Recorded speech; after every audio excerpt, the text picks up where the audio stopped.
Coming to the eighth part of this chapter, now let's study about the chemical properties. Alkaline earth metal less reactive होते हैं than alkali metal. ठीक है, alkali metal बहुत ज़्यादा reactive होते हैं और alkaline earth metal उनके comparison में कम reactive होते हैं. रिएक्टिविटी इन एलिमेंट्स की डाउन द ग्रुप जाने पर इंक्रीज होती है. ठीक है, रिएक्टिविटी, अब हम बात करते हैं reactivity towards air and water. किस तरीके की इनकी रिएक्टिविटी होती है एयर और वाटर के लिए. तो बेरिलियम और मैग्नीशियम काइनेटिकली इनर्ट होते हैं ऑक्सीजन और वाटर के रिस्पेक्ट में, क्योंकि इनके ऊपर इनकी सरफेस पे एक ऑक्साइड फिल्म का फॉर्मेशन हो जाता है that makes them inert towards air and water. ठीक, हालांकि powder beryllium burn brilliantly on ignition in air. Powder beryllium क्यों जल रहा है? क्योंकि उसका पाउडर फॉर्म है, that means surface area increase हो गया है. तो रिएक्टेंट का जब सरफेस एरिया इंक्रीज़ हो जाता है तो उसकी रिएक्शन करने की टेंडेंसी इंक्रीज़ हो जाती है. तो पाउडर इस वजह से कहा इन्होंने कि हालांकि पाउडर बेरिलियम जल जाता है जब वो एयर के कांटेक्ट में आता है. एयर में क्या प्रेजेंट होती है? ऑक्सीजन प्रेजेंट होती है, नाइट्रोजन प्रेजेंट होती है. तो इस वजह से ये बनाता है एयर के ऑक्सीजन के साथ रिएक्शन करके beryllium oxide and nitrogen beryllium nitride. Magnesium ज़्यादा इलेक्ट्रोपॉजिटिव होता है और बर्न होता है with dazzling brilliance in air. ठीक है, मैग्नीशियम ज़्यादा इलेक्ट्रोपॉजिटिव होता है और एयर के कांटेक्ट में आके क्या बनाता है? Magnesium oxide and magnesium nitride, और वो भी कैसी? डेजलिंग ब्रिलियंस के साथ. कैल्शियम स्ट्रोंशियम बेरियम चूँकि लोअर एलिमेंट है तो और भी ज़्यादा रिएक्टिव होंगे, क्योंकि मैंने कहा डाउन द ग्रुप जाने पर जो रिएक्टिविटी होती है वो इंक्रीज़ होती है. तो जो लोअर एलिमेंट होंगे ग्रुप के वो क्या होंगे? ज़्यादा रिएक्टिव होंगे. तो कैल्शियम स्ट्रोंशियम और बेरियम क्या है? ज़्यादा रिएक्टिव है, तो इस वजह से एयर से आसानी से रिएक्शन कर जाते हैं, जिससे बनता है ऑक्साइड और नाइट्राइड. ठीक है, एयर के अंदर ऑक्सीजन नाइट्रोजन प्रेजेंट है तो उससे रिएक्शन करके ऑक्साइड और नाइट्राइड बना लेंगे. They also react with water, और ये कैल्शियम स्ट्रोंशियम बेरियम वाटर के साथ भी रिएक्ट कर जाते हैं, वो भी काफ़ी vigorously. Even in cold, that means मतलब कोल्ड वाटर के अंदर भी ये रिएक्शन कर जाता है. तो इस चीज़ से पता चलता है कि ये कितना रिएक्टिव होता है. ठीक है, जिससे क्या बनता है? हाइड्रोक्साइड बन जाता है. वाटर के साथ रिएक्शन करने पर क्या बना लेते हैं? हाइड्रोक्साइड. अब दूसरी प्रॉपर्टी के बारे में बढ़ते हैं, तो ये रिएक्टिविटी टुवर्ड्स हैलोजन. हैलोजन के टुवर्ड्स कैसी रिएक्टिविटी है? तो सारे अल्कलाइन अर्थ मेटल हैलोजन से कंबाइन होकर एलिवेटेड टेम्परेचर पर हैलाइड का फॉर्मेशन करते हैं. ठीक है, अगर बात करें बेरिलियम फ्लोराइड की प्रिपरेशन की, तो बेरिलियम फ्लोराइड का जो बेस्ट प्रिपरेशन रूट है जहाँ से इसको आसानी से बनाया जा सकता है तो वो है थर्मल डिकम्पोजिशन. थर्मल डिकम्पोजिशन के थ्रू किसके? अमोनियम बेरिलियम फ्लोराइड का थर्मल डिकम्पोजिशन से बेरिलियम फ्लोराइड आसानी से बन जाता है, बेस्ट रूट है. और BeCl2 को कन्वीनियंटली बनाया जाता है उसके ऑक्साइड से. ठीक है, जैसे beryllium oxide plus carbon plus chlorine बन जाता है BeCl2 प्लस कार्बन मोनोऑक्साइड.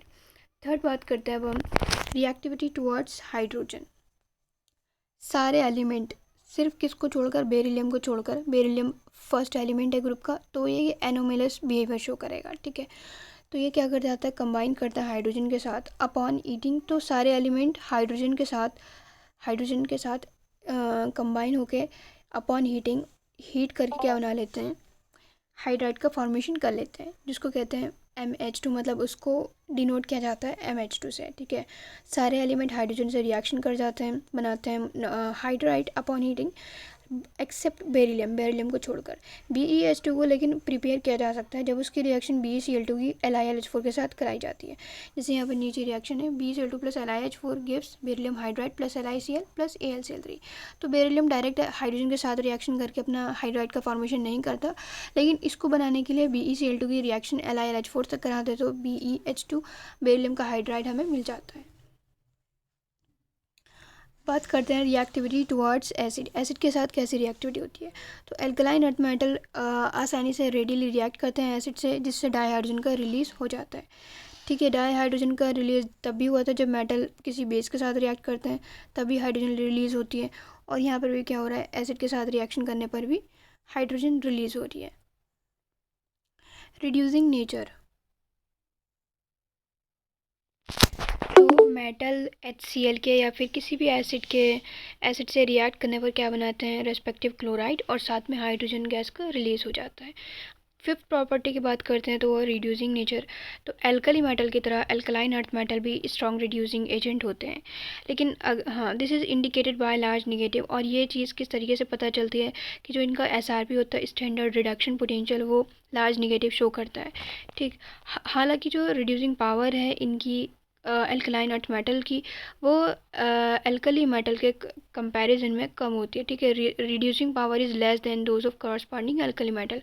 अगर इन दोनों में एल्कली मेटल और एल्कलाइन मेटल में कंपैरिजन किया जाए तो हम देखते हैं कि जो रिड्यूसिंग पावर है वो एल्कली मेटल की ज़्यादा होती है, या ये कहिए कि एल्कलाइन मेटल की रिड्यूसिंग पावर कम होती है एल्कली मेटल से। ठीक है, तो मैं कह रही हूँ कि रिड्यूसिंग पावर कम होती है एल्कलाइन अर्थ मेटल की as compare to alkali metal.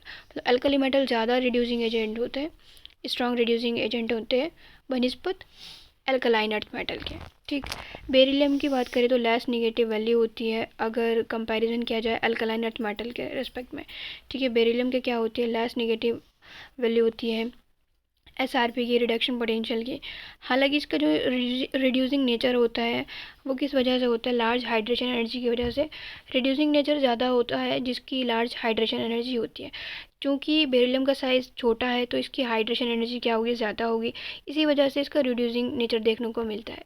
ठीक है, हालांकि लेकिन इसका एसआरपी की बात करें तो वो लेस निगेटिव है, इतना ज़्यादा निगेटिव नहीं है, लेकिन हाइड्रेशन एनर्जी चूँकि इसकी ज़्यादा है तो ये रिड्यूसिंग नेचर शो करता है। And relatively large value of atomisation enthalpy of the metal, और साथ में क्या है इसकी रिलेटिवली लार्ज वैल्यू है एटमाइजेशन एंथैल्पी की। ठीक है, अब बात करते हैं हम सिक्स पॉइंट की, तो है solution in liquid ammonia. Alkali metal की तरह यहाँ पर भी alkaline earth metal liquid ammonia में डिज़ोल्व हो जाता है, जिससे क्या बनता है, ब्लू ब्लैक सॉल्यूशन बनता है फॉर्मिंग अमोनिएटेड आयंस। ठीक है, क्या बना लेते हैं, अमोनिएटेड आयंस। इन सॉल्यूशन से अमोनिएट्स, जिसको फार्मूला दिखा है NH3 अंडर कोऑर्डिनेशन स्फीयर, और ये 2+ का इस पर चार्ज है, इसको रिकवर किया जा सकता है आसानी से। ठीक है, और इन सॉल्यूशन से अमोनिएट्स जो बन रहे हैं उनको रिकवर किया जा सकता है। बात करते हैं हम यूजेस की, तो बेरिलियम का इस्तेमाल होता है एलॉयज़ के मैन्युफैक्चरिंग में। कॉपर बेरिलियम एलॉय का इस्तेमाल होता है हाई स्ट्रेंथ स्प्रिंग के बनाने में। मेटालिक बेरिलियम की बात करें तो ये एक्सरे ट्यूब्स की विंडो में बनाने में काम आता है। मैग्नीशियम एलॉय का फॉर्मेशन करता है एल्युमिनियम के साथ, जिंक के साथ, मैग्नीज और टिन।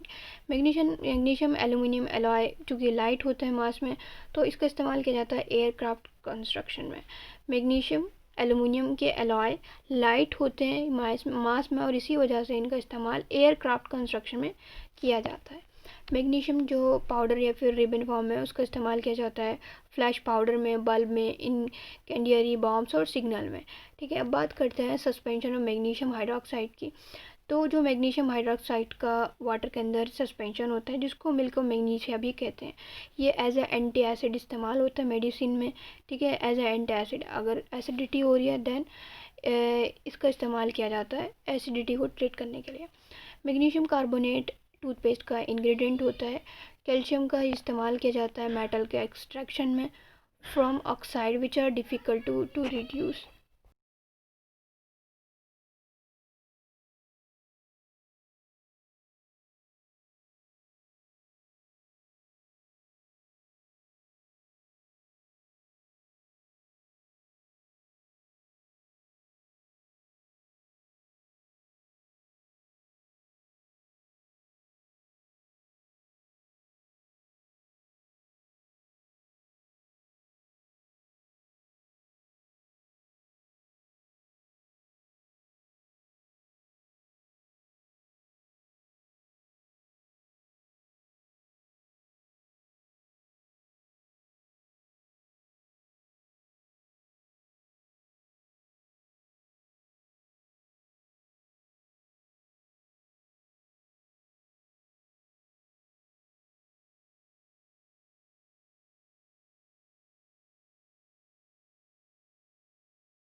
कैल्शियम के इस्तेमाल की बात करें तो कैल्शियम का इस्तेमाल होता है उन मेटल के एक्सट्रैक्शन में जिनके ऑक्साइड का रिडक्शन डिफ़िकल्ट होता है, ठीक है। कुछ ऐसे मेटलर्जी में पढ़ा होगा कि कुछ ऐसे मेटल्स होते हैं जिनको एक्सट्रैक्ट करने के लिए उनके मेटल ऑक्साइड का रिडक्शन कराना पड़ता है कार्बन से।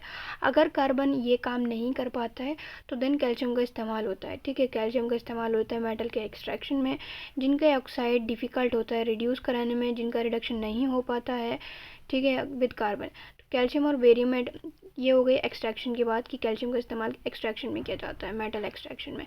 कैल्शियम और बेरियम मेटल चूँकि ये बहुत ज़्यादा रिएक्टिव होते हैं टुवर्ड्स ऑक्सीजन और नाइट्रोजन एट एलिवेटेड टेम्परेचर, तो इनका इस्तेमाल एज एयर को रिमूव करने में, एयर रिमूवर की तरह काम इस्तेमाल होता है इनका, कैल्शियम और बेरियम का, ठीक है। चूँकि इनकी रिएक्टिविटी बहुत ज़्यादा है एट एलिवेटेड टेम्परेचर, तो इसका इस्तेमाल एयर के रिमूवल में किया जाता है फ्रॉम वैक्यूम ट्यूब। जहाँ पर हाईली वैक्यूएटेड एटमॉस्फेयर का बनाना हो तो वहाँ पर कैल्शियम और बेरियम मेटल का इस्तेमाल होता है। तो ये क्या करते हैं, एयर को रिमूव कर लेते हैं।